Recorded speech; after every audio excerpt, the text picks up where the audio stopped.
What's one decision you've made in your life that unknowingly changed the course of your life?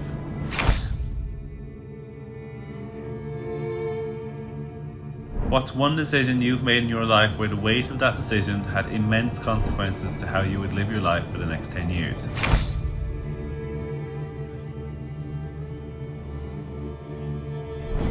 What put you in the right place at the right time to make the right decisions that would shape the future you didn't even know you were trying to create?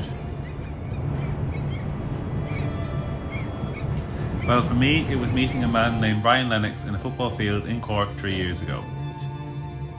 From that cold, wet night in January in Bishopstown, Cork, I went from an internship at a football club in Ireland at Cork City, 2 years later creating the world's biggest football documentary series, travelling all across Europe filming with football clubs.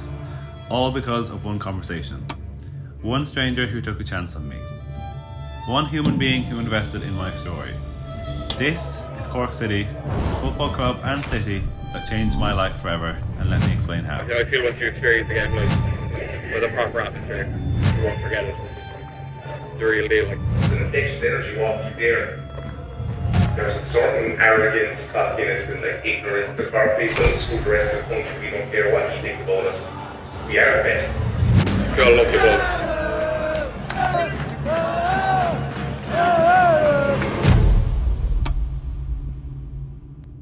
My name is Jamie, and I'm on a mission to complete the world's biggest football series. I want to watch every First Division team in Europe and each of the EFL 72 in the United Kingdom, watching 807 different matches across 54 countries in 57 different leagues. I want to create the world's biggest and best football series, documenting each of my experiences throughout the 807 different football clubs I'm going to visit, showing the world what a bit of creativity, self-belief, kindness of strangers, and a bit of luck can get you. I've put absolutely everything I have into this football series. This is more than a football series. This is a series about life.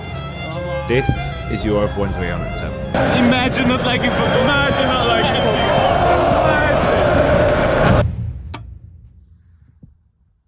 football. Who are Cork City?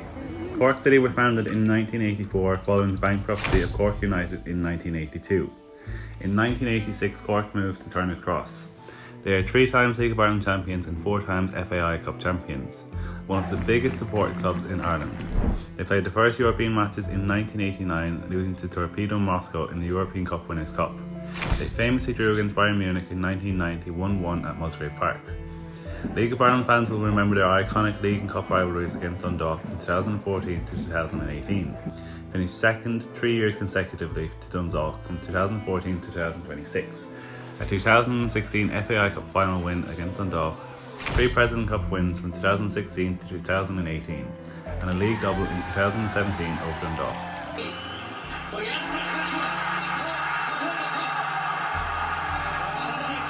Turbulent relegations and promotions from the Premier Division to the League of Ireland in the last 8 years has had a negative impact on this football club that you see today.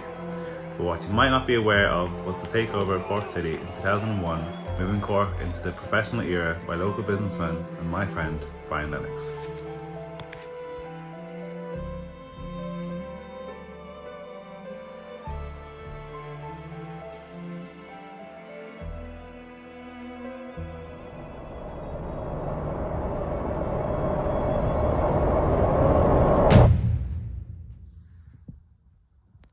So who is Brian Lennox, and how did I become friends with one of the founders of Cork City? Well, if you don't know, before this whole series I studied in UCC in Cork City. I did a Commerce and French degree. This is me right here with my degree that I haven't touched since I graduated almost 3 years ago. While I was in university, I was playing for the J1s, which is the top football team at the university. I even played with a football team when I lived in France for a year in Lyon, on my Erasmus, but that's a story for another day. Whilst playing with the J1s, Brian Lennox, one of the founders of Cork City, used to help with the training and he took a liking to me. So, this is a very important person to this football series. This is one of the founding members of Cork City FC and one of the founding members of this football series. This is Brian Lennox. It's a pleasure to see you again. It's been very good, thank you. It's been almost 3 years? 3 years. Since you've grown up since? Yeah. He was very small when he was my size. He was growing up. What do you remember about the first one? I remember you being at the training ground first thing before even the coaches came along, that you were very eager, a good goalkeeper, very good goalkeeper, and very committed, and you were very quiet. And I kind of felt, I should take you under my wing a bit. Did you know? Well done. Do you remember what exactly started this kind of friendship? I think the love of the game. I always have a soft spot for somebody who's committed, who wanted to be a good goalkeeper, the best you could possibly be. And I admire that of you and out of all the other kids that were playing. And if you give commitment, I think that's the basic thing. And if you just turn up and think that you're God's gift, I don't know. I wouldn't. Do you remember this necklace? Oh, yes. I think it went missing, didn't it? Yeah. Yes. So, it was a match against Waterford in the first round of the Cup. Oh, yes. First round of the Cup. And I thought I lost it in that dressing room over there. I was looking everywhere before I came back the next day. I was groundsman. I was checking for bins and everything. We went up to Kerry. Derek had no sign of it. And then we played against Treaty, Limerick. I think LIP or something like Turles, something like that. And I go into the dressing room and you tell me you found the necklace for me. And what's quite funny is you asked me directly afterwards, was it from a girl? And I told you no, it was from my dead dog. And since then, because I was the first one to training, and you were always here, before you, we would have conversations and chat about football. And that's when I found out more about you and about how you're actually one of the founders of Cork City. Yeah. So from that one conversation, Brian invited me to Turner's Cross to experience a match day on a Friday night under the lights, and introduced me to Howey, who would really start my passion for content creation. So, welcome to episode whatever this is. This is being filmed very much later on. We are back in Cork, and Cork is a very special episode for me because this is where my whole YouTube, TikTok journey started because of Cork City. So, we are at probably the nicest ground in all of Ireland, I would say. I think character-wise, obviously it's not Tallaght Stadium, but Tallagh's boring. Yeah, this is Turner's Cross, and we are waiting for a very special guest to come join us. So yeah, I will introduce you to the man who started everything for me.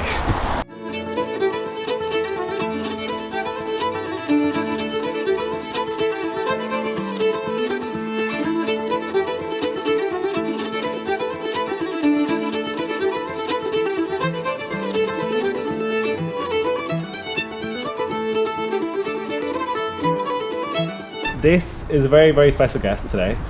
We've explained this 2 times. Our shitty camera over there will not keep recording.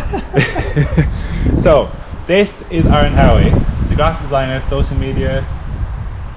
Yeah, whatever. I don't even know what to. He is the handyman of Cork City, basically. The handyman, yeah. I'll the take handyman that. of Cork City. We have a very special relationship. If you could explain for the 3rd time, I'm very sorry. You're grand. Of how we know each other, how we've gone from the gantry up there to sitting here 2 years later. Basically, like 2022 season, I think it was. Yeah. Jamie got in touch with me about getting involved on the graphic design and social media side of things, and we organised everything. Got Jamie into a match. I had him up in the gantry.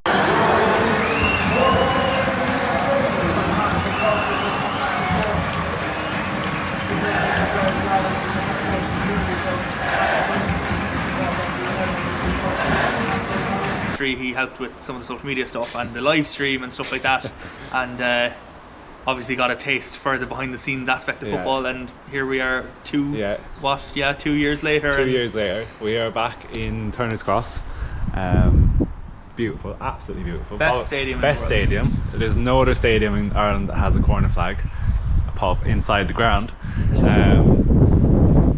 When I first posted this series, what were your initial reactions when you've seen the 20-year-old person 2 years ago who is now doing this? First thing I thought was the whole concept sounds mad and ridiculous, because 807, is it? 807, It's yeah. a hell of a lot of teams Yeah. to visit. And I was kind of thinking, you see people with these mad ideas that aren't followed through on, and next thing I know, you had a story up in Estonia or whatever country you were at a game, and I was like, all right, okay, he's actually going to do it. And yeah, I've seen you go. I've seen all the videos, seen all the TikToks and stuff at every game you've been to, including a couple of Cork City games, both here and away games. So yeah, it's happening. It's Fair happening. play. It's Fair very play. much happening. Yeah. And what is it like to actually work in a football club? Because this is something that interested me at the very beginning. And when I got a little taste behind the scenes and seeing how a football club actually runs, it just interested me, and I was captivated so much. Just the tiny little details. But for you, you work in it Monday to Friday and work Saturday, Sunday. Yeah. You work full time here. You understand what it's fully like to work in working football football is it's great fun. There's, as a football fan, and a Cork City fan, it's brilliant. You get to watch a lot of football. You get paid to watch a lot of football, which is good. But yeah, I'll be honest, I never saw myself working football. It was never like a goal to work in football. But yeah, it's a great job. It's a really enjoyable job. A lot of travel between men's games and women's games, home and away and stuff like that. But yeah, as you said, hectic, a lot going on. There's nearly something 7 days a week, but it's a great job. It's really enjoyable. And one of the most interesting things about Aaron Howey is that he has actually designed the actual football kit for Cork City. How does that even happen? That's yeah. So designed is kind of within the constraints of the Adidas templates and stuff like that, and the patterns and whatnot available to us. But yeah, this year was the first year I've had a hand in the last couple of jerseys. There was a team of us. This is the first year where Dermot, the owner, basically said to me, like, just go mad, do what you want, design the jerseys. And yeah, designed the jerseys. We launched the third one the other day. Finally, we've been sitting on that as well for months. Yeah. And really good reaction to the three of them. They're selling really well. So yeah, it's mad to think, to have your idea on the pitch, not in a footballing sense, obviously, but to see that and hopefully see it in a successful season will be that would be class. How disappointed are you not to see it on FIFA this Devastated, absolutely, genuinely devastated. But that is like nice motivation to hopefully get promoted at the end of this year, design another nice kit next year and have that one in FIFA instead, or EAFC. But yeah, that would have been nice. But hopefully, look, if we have a really good season and the lads go on to win the league, it'll be in trophy pictures and stuff like that, which will more than make up for it, I think. I hope. So that is the crazy story of how I started as less than an intern at Cork City, up in the gantry one Friday night against Galway. Probably in the rain, I'd say. Probably in the rain. And 2 years later, I am travelling the world watching football, and I am back where it all started. Yeah. So thank you very much for everything, Mr. Howey. Thank you very much. Thank you. What is it like to spend your free time and hard-earned money travelling across the country to watch your local club who are in one of the worst periods of the club's history? Well, I asked Cork City fan Jack O'Connell and Dan Casey on their perspectives of being a Cork City fan right now. So, this is Mr. Jack O'Connell. Hello. And we met famously on a pitch invasion in Dublin about less than a year ago. September last year. Yeah. When Cork got promoted back.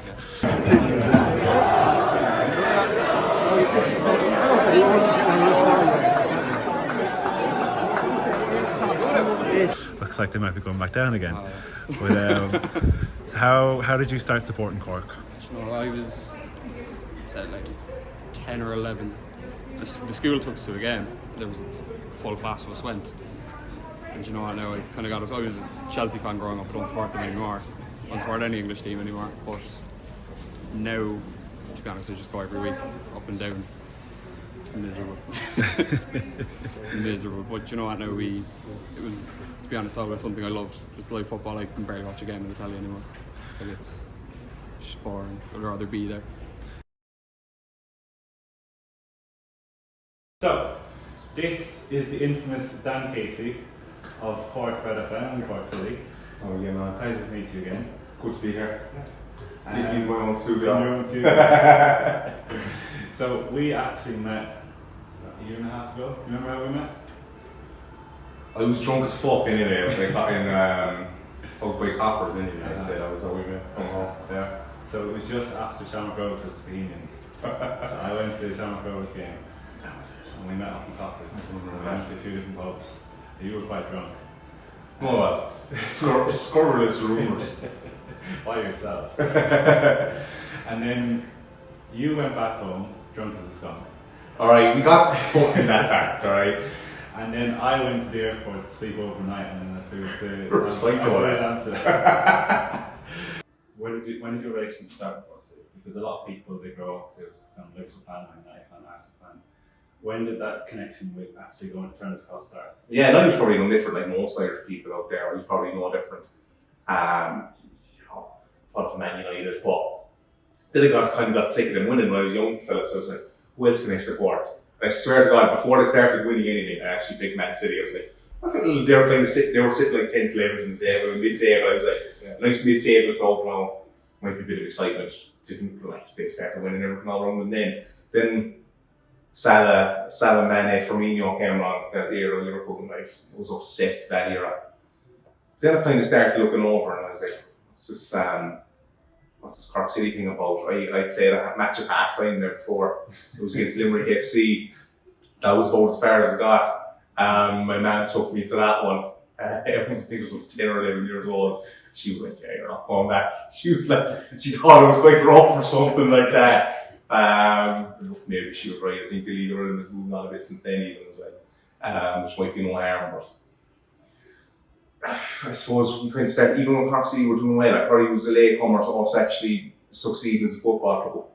I was kind of half interested in, 2017, 16, 17, 18, or doing quite well, and then after that, it just kind of became a bit of a shit show. But that's when I kind of really jumped on board and really fell in love with it. How did you actually end up starting Cork City? I was always a fan. My father actually played on this pitch here. And so it's in the blood. So my father was a good player. He won the FA Cup and the league double twice back in 1950-51. And so my brother-in-law then was playing with Cork Hibs. My other brother-in-law was playing with Alba Rovers. These were all League of Ireland teams. And I used to follow them. And when we went out of existence as in Cork had no team for 3 years, I think, or 4 years, back in the early 80s. So when Cork City started, obviously I would have been out of the business and I couldn't really be able to put it that way, I was sponsoring. And then years later, I was too busy to get involved in running it, but then a few years later I got involved in the board and eventually took it over on my own in 2002, on Fool's Day, 2002, on Cork City, and was very successful, won the league, won the cup, and most importantly we did very well in Europe and spread the word of the little team in the south of Ireland called Cork, spread that word around Europe, and it was very enjoyable, it was very stressful. I was running a chip shop at the same time, so for instance when we won the league in 2005, I was on a Friday night, I was working for Saturday morning when everyone else was in the bar or whatever, they were doing parties and whatever. I was actually behind the counter, serving salt vinegar, ketchup and burger. That's me, that's the way I am. Would you say that would have been the height of the challenges you faced, balancing that kind of in a way double life? Yeah, yes, and my wife, we just built a house around 2000, and we had no kitchen, we had no carpets. We literally put everything into the club, and it was just a balancing act that actually turned out well. No, we didn't make anything out of it, but it was very enjoyable. In terms of the chip shop, we were talking off camera and you said when it did close eventually, it was closed for 6 hours from 9 chips. Why did you get so successful? I think the history, it was a piece of Cork, a small bit of culture. We were behind the counters ourselves, which is most important. The food was very, very good. Our standards were very high, and we kept it that way. And when we decided to close, it was a shock to all people because it was part of Cork that has always been there. people thought they came up and said goodbye the way they do, which is just, coming in, shaking your hand, giving you a card and saying thank you very much, and it was very humbling. It's one of the good things of Cork, it's people can be so nice. What makes Cork so different to every other team? Because when I lived in Cork, one of the main things when I got here was everyone from Cork stays in Cork. Like, you're from Cork, you go to university in Cork, you didn't leave. Yeah, everyone loves Cork, but why is it so special here? It's a community thing, I suppose. Like, we all want the same thing for our city. We all love the club. We all hate it as well. Like, but we love it at the same time. What does make us different? I have no idea. We're just Cork. Like, it's kind of something you feel once. It's hard to put it into words. Tribalism. That's it. I suppose every team feels the same, but like Dublin teams aren't going to be tribalistic towards a region, like, or a whole county. It's one cove down the road, like, but it's like a one team. It's a one-team city, basically. Dublin is 4 or 5, UCD as well, like, but it's tribalism, like. To anyone who's a neutral, to anyone who's in the stone areas in Switzerland, who's never heard of Cork City, how do you describe it? Because it's quite infectious when you come here. I think Cork in general, there's a certain arrogance, cockiness, and like ignorance to Cork people. I don't know where it comes from. I don't know how it's here. We're the biggest county in Ireland. I think it's something to do with that.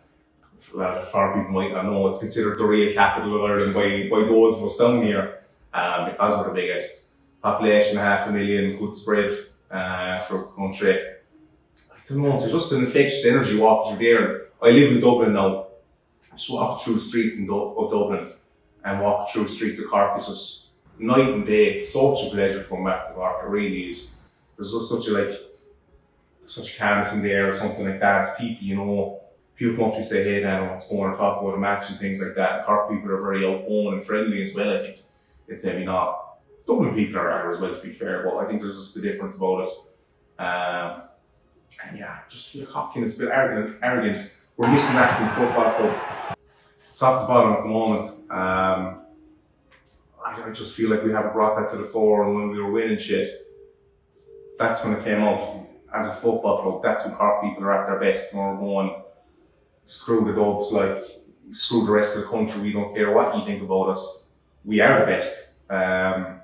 Just such a weird mentality, so different to the rest of the country. I don't know, again, as I said, keep saying, I don't know where it comes from, I really don't. Just like in certain, I won't say age, but yeah, just the difference to us that sets us apart. Cork is always at its best when we're announcing how great we are. I'm not really too sure about it myself, but yeah. I think it's the smallest of it, and it's all just 2 rivers going either side, and it's so small and it's friendly.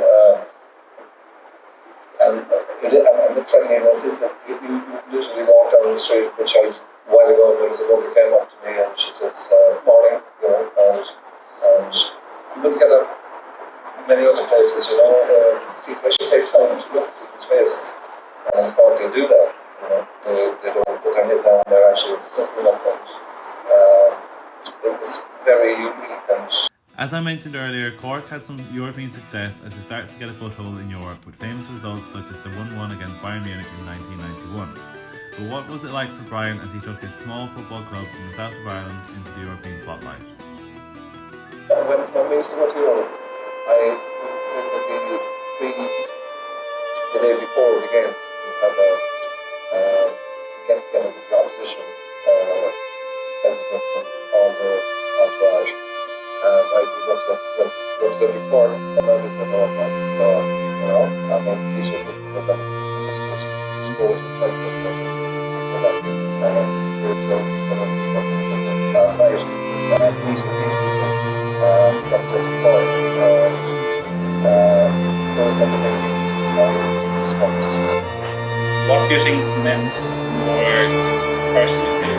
European success or domestic success? I think European success because we have a mentality going away from the drinks, more or less, like that. I remember ONeill, we were coming back from after sharing a very good Europe team in Eastern Europe.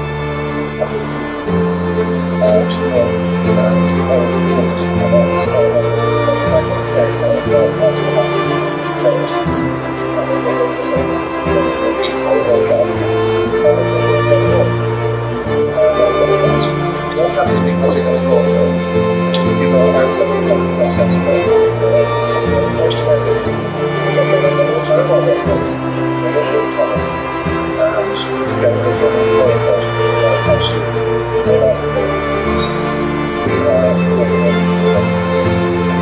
Which we paid, and first year, and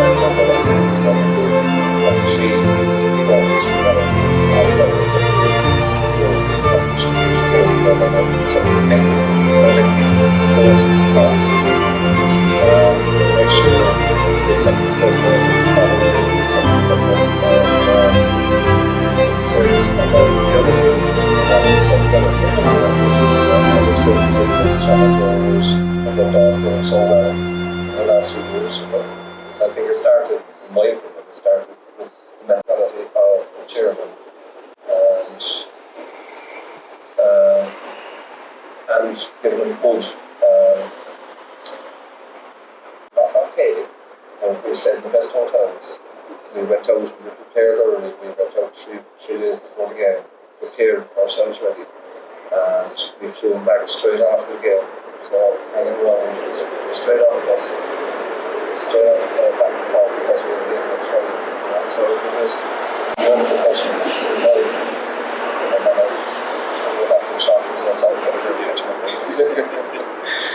But how much did an impact of these foundations of European success for Cork City have for future generations of fans of Turner's Cross?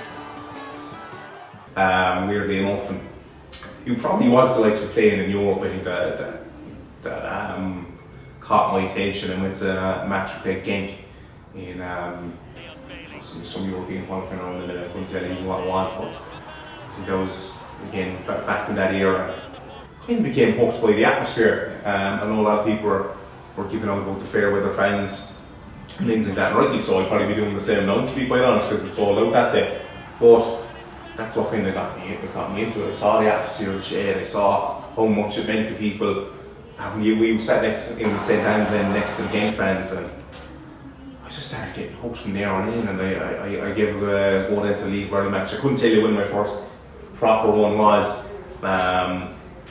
But yeah, just went into the shed then for the first time and got to experience that, and yeah, became hooked and became a fully fledged fan then really from then on in. Once you start, it's kind of very hard to stop, because you probably know yourself, it's like an addiction. And as well, you're not supporting Liverpool or Man United on TV. That became so boring to me. Sure, what I said there, 3 English teams, because I don't care, I'm not from the place, I have no attachment to it. I don't know how Irish people do, to be quite honest about it. They're just caught themselves, like in my opinion, the whole purpose of sport, like you're from that place. That's your town, that's your, I know soccer might be different, but that's your people out there on the football pitch. And you know, we need more of a Cork element now on the football side of things. I think the football club at the moment has lost its Corkness, and I think once we get that right and that back, I think Cork City will go from strength to strength and start winning things again. This club, then you start learning about maybe some of the history. The day Barry goal against Bayern Munich, huge days, you know, their Dundalk rivalry, the double. There's been some big days in the football club as well, and yeah, it's a pleasure to go around the country with a lot of lads. It's the same faces on the place as well, which is always great. You get to know them, they get to know you a small bit. Yeah, it's a pleasure following the team around. Sadly, all good things must come to an end as Brian Lennox began to step away from Cork City due to financial pressures increasing with the growth of the club. When do you think you started to fall out of love? Because we're talking about the new world living in. When do you think you started to fall out of love with being chairman of Cork City, Cork City, and some of the growth? One of the things, it became financially hard, and I I was always looking for investment. And thankfully, every got in the way, I was looking for investors. And there was people came up to me, and as soon as they found out that we didn't actually own Thomas Cross, the only thing we actually owned was the contracts of the players. And there was a lot of millionaires and top offers get involved, but again, they weren't invested. If there wasn't property involved, they made no profit. And then I was lucky that there was a man came over from America called Jim Little, who showed an interest, and he was talking stupid money. And he actually went through as if he took the club off and kept me on his advisory and his children. And then he rolled it into an investment fund called the Gantry, and they started spending silly money and giving huge wage bonuses and everything like that against my advice. And they went bust. I resigned at some stage before that, but they went bust, and somebody else to come in and took over the club.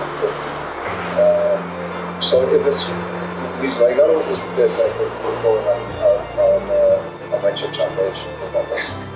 Whilst Cork City experienced further domestic dominance in European ventures after the departure of Brian Lennox, the club's eventual downfall began in 2019 and came to the forefront with a relegation to the Premier Division in 2020.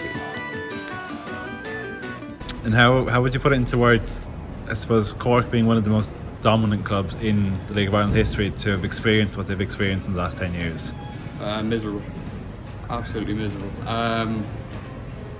8 years ago, we won a double. 8 years ago, we won a double, and two relegations. Miserable. We went from having Rosenborg and all these teams down to Longford and Athlone at home. It's absolutely miserable. What do you think has been the lowest point in the last 8 years? The lowest point. Losing to Treaty United. Was it during COVID? It was like the first time we lost. They were like a brand new team, lost them, and at that point we were like, yeah, we're in for a long road back. And you know, we picked ourselves up, and from there got back up and back down, and have to do it all over again. Are you optimistic for the future of Cork, or do you think it's a long way off before we see Cork to the very top again? This year, I think the pieces are there, but we're plagued with injuries, like absolutely plagued. Like, I'd say we have played 2 or 3 games with like a fully fit team, and we've been good. Like, I feel we've only been like battered once this year, which is good given the position we're in. Like, we're always in a game, you can't write us off, but equally, like, we're a really young team. It's a lot of inexperience. You need lads that are on the pitch that know what they're doing, kind of guiding the younger lads through it. Like, our left back's doing his leaving cert. Like, like he's going to be out there for like 2 or 3 weeks. Like, it's ridiculous. Like, How far off do you think Cork are from returning to the Long way off. Do you think I think we're getting relegated this season. We thought we'd learn mistakes after getting relegated in 2023. Looks like we haven't whatsoever. Summer transfer windows coming up. Need huge investments. We have a lot of loanees we're dependent on at the moment. They're probably going to be going back to their English clubs, English sides. It's not looking good for us now at the moment. I don't see it getting any better. We're level with Sligo Rovers on points. There's just a goal difference separating us at the moment, but the way we're playing, I don't see us picking up as much wins as them. And there was even a bit of trouble at the game last night. Some of the fans started giving the players shit, and one of the players, this is how League of Ireland works, one of the players' dads had having to go with the lads giving the players shit. So there was a bit of handbag for football stuff going on, I think, last night. It's maybe not as toxic as 2023. Do you think it will get to that stage? I think it could get worse because 2023 with the new owner coming in, people kind of, you're willing to forgive mistakes and open fairness to him. He's come in. Must have been tough, must have been huge learning curves done. Coming from his previous business to football, and it's so different. I'm not so sure that's ever really been recognised, to be honest.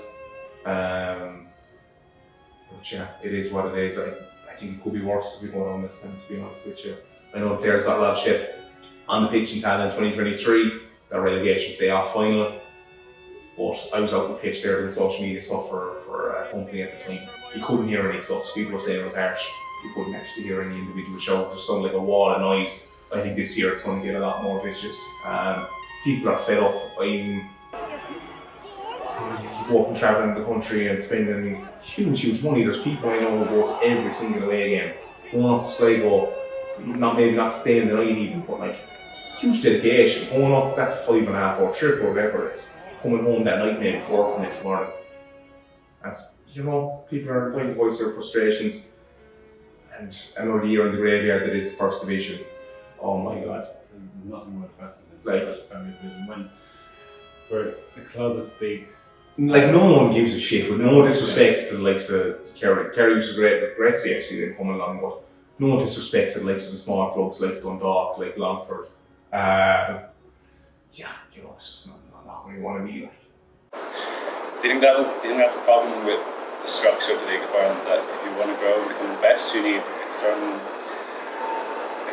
financing, but at the same time, as you see in Cork, that external financing kind of plummeted the club. But in a way, if you had kept in mind with the club, you wouldn't have been able to take it any further than what you could have financially. Yeah, no, the thing is, Cork people are fickle, and if you, I'm just saying, like for instance, the Thomas basketball 7,500. The average gate was about 3.5. I said publicly, look, if you can get me 5,000 per game, I can give you the best team in the league for years and years and years. And with all due respect, I couldn't get 5,000, that's 5,000 every game. And even today, the owner today is at the same time. They're just, you know, we follow every year. Possibly going or whatever, we you know, we're sports fan. It's trying to get you to come to Thomas Class every week. Like the average the core attendance is about 2.5. That's what you have now in the game in Thomas Class. Even though it's new faces now, for some reason, we're just I don't know, we just can't. I think honestly, if we beat a team in Europe from England, if we beat, for instance, Manchester United, we will get those people on our side. But it's so easy to watch television and you know, you won't bother going to Thomas Cross and get 20 euros or whatever. So it's on a more positive note, how would you encourage people to come to Cross? I know it's very difficult to look at it. Difficult longer to see Cork losing every week, but to people who are growing up and they're watching the Liverpool night. I know it's difficult to. It is difficult to look at. €25 a ticket, I think the highest price of one entry in the League of Ireland. Battle relegation on goal difference. It's the highest or second highest season ticket. So it's hard to justify when you're fighting a relegation battle. But what I will say, because I don't want it all to be negative, because it's huge positive about it. It's a social aspect. Like I meet these guys, you know, week on week. You start forging connections. You start, and it happens very quickly as well. I kind of thought when I started going to League Ireland games as a GA, it's kind of the main Irish sports here in the country. You know that I mean, I might not get on as well as I hope, but the community is so welcoming. Like there's proper fans as well. The lads going to the matches every week. You start going to the away games, then you get hooked. You start meeting the lads and all of them, going for a few points, and that's so important as well. Again, football, yeah, you want to go and win matches, but the social aspect is hugely important, and I feel like especially we want everyone to go to football matches, really, children, etc. But I think a lot of lads out there, you know, a lot of lads are lonely, and a lot of the time around maybe the ages of 17 to 20 odd. So I think it's important, and that gives them an outlet to go to feel like you're part of something, which 100% you do. Support your team, support where you're from. Because these are the lads then going to the matches that are going to be from your hometown. You know, you might start going for pints of random Wednesday, and you start building connections and friendships. That way, you might be in group chats, etc. having to practice with anyone. Like, I meet people going to matches who are 60 odd years of age and they come up to you and start chatting on a match. You might have nothing else to come with the football team, but you've something to talk about just because it is the football team. It's there and something like that's a brilliant thing, to be fair. I suppose to anyone who is from Cork, who loves football, is a Liverpool, Man United fan, Arsenal fan, how would you encourage them to come down to Turner's Cross? It's a lot better because, like, it's always, remember, was it Bowles did a video? Football's not a TV show. Like, it's an actual thing. Like, I feel once you experience a game like with a proper atmosphere, you won't forget it. It's the real deal. Like, it's not just watching it on. It's not a TV show. Like, it's proper. It's great. It means a lot more because it means more because like, it's more. your county, your city. It's your team. It's your city. It's because to a Premier League team, you're just a number. You're just buying your jersey, buying everything. Here you're accounted for. Like you meet the same people. I know all these four through City. Yeah. I've never met them other than that. He's giving it socks there now. But yeah. So you've heard very different but similar perspectives from Cork City fans, media personalities and a former owner connected to the club. But what about my experience here at Turner's Cross? The 26th of May 2023, my first Cork City match. Well, my first Cork City match in the League of Ireland. I used to be up in the gantry when Cork were in the Premier Division the season before, and then they eventually got promoted back to the League of Ireland. It was Cork versus Shamrock Rovers. So between Cork and Shamrock Rovers, there's been a bit of a rivalry between the two clubs, with the success of both clubs and also being the two biggest cities in Ireland. It was a beautiful sunny day. There's not many better places than Cork on a sunny day in Ireland. And just a little interesting anecdote from the day, but there were people who worked at Soccer AM, if you remember it, filming a video about Cork from that match. I wasn't pitch side yet like you'll see in the rest of the series, but at Turner's Cross you've got the freedom to go anywhere you want in the stands. Having been to every League of Ireland stadium that season, Turner's Cross is by far the nicest. Obviously Tallaght Stadium is the biggest and most modern, but it lacks any character. Roughly 5,000 fans backed into Turner's Cross that day. If you want to experience one of the best atmospheres in Ireland, you have to go into the Shed End here. There's also a pub inside the ground by the corner flag named the Corner Flag Pub. Another memory from my time here at Turner's Cross was Roy Keane, yes, the Roy Keane, being right below me in the stands when I was up in the gantry for my first match against Galway 3 years ago. The game itself was a cagey match, with Shamrock Rovers the favourites. However, this is where the match took a drastic turn, as Shamrock Rovers would receive 3 red cards. I couldn't believe what I was watching. But what made it even worse is that Cork were struggling against 8 men Shamrock Rovers. They just couldn't force a winner.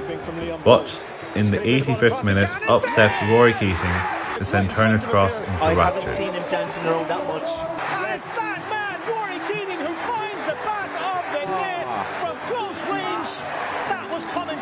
Oh yeah, it was great. A huge release of emotion as Cork's buses were spared. It finished Cork 1, Shamrock Rovers 0. Full time, Cork City 1, Shamrock Rovers 0. Well, I know it may be difficult considering the circumstances Cork City find themselves in currently to convince you to come to Turner's Cross, but there's something so unique here in Cork. On the pitch and off the pitch, this club is littered with problems. Season ticket prices, match fees, quality of recruitment and quality of ownership. You name it, this club has its flaws. But at the heart of this is a football community passionate about its club and its city. I can't change these problems with one video, but I think now more than ever, Cork City needs the backing and support of its football club. After all, Brian Lennox himself retired the number 12 jersey in honour of the 12th man at this football club, its fans, the Rebel Army. So if I can suggest anything to you after watching this video, it's to get yourself down to Turner's Cross, pack out the Shed End and help do your part to make Cork the very best again. From that 17-year-old boy who moved to Cork 7 years ago to the man I'm becoming today, thank you Cork. You've shaped my future more than I could have ever imagined. This isn't the end, this is only just the beginning.